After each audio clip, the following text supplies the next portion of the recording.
Programang ito ay rated SPG. Striktong patnubay at gabay ng magulang ang kailangan. Maaaring may masiselang tema, lengguwahe, karahasan, sexual, horror o droga na hindi angkop sa mga bata.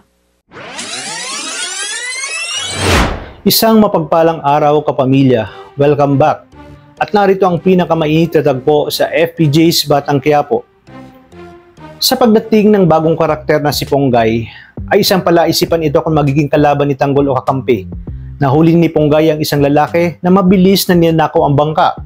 Mabilis niya itong pinagsabihan, ngunit bigla siyang sinita ng mga taong nasa paligid na wag umano itong magmalinis kahit pulis na ito. Wag daw nitong kalilimutan kung saan siya nanggaling dati. Matapos nga ito, ay kagad silang nagtungo sa presinto. Kasama niya ang kanyang kaibigan na isa ring pulis na si Chola upang magpakilala bilang mga bagong recruit at mag-report.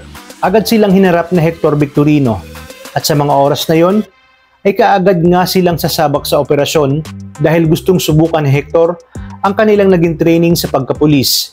Sa kabilang banda, napapalibutan na ng mga gerero ang mansyon ng mga Montenegro. Nagbanta si Rigor na kung hindi lalabas sina Tanggol at Ramon ay sapilitan nila itong papasukin. Ngunit hindi umatras si Tanggol at hinamon si Rigor na pumasok. Sunod-sunod ang putok ng baril matapos salubungin ni Tanggol ang mga pulis.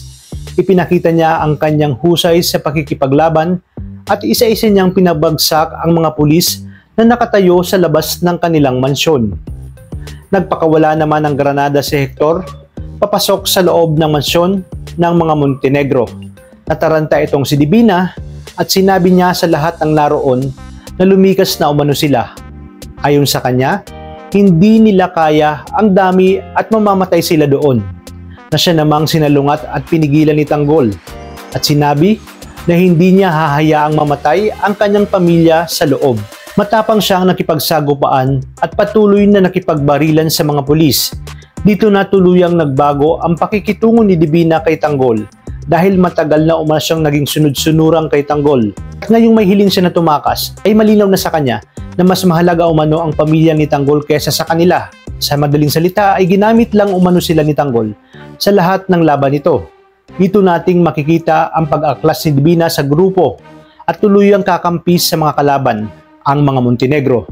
Ibig sabihin, siya ang magiging mata ng mga gerero sa mga Montenegro.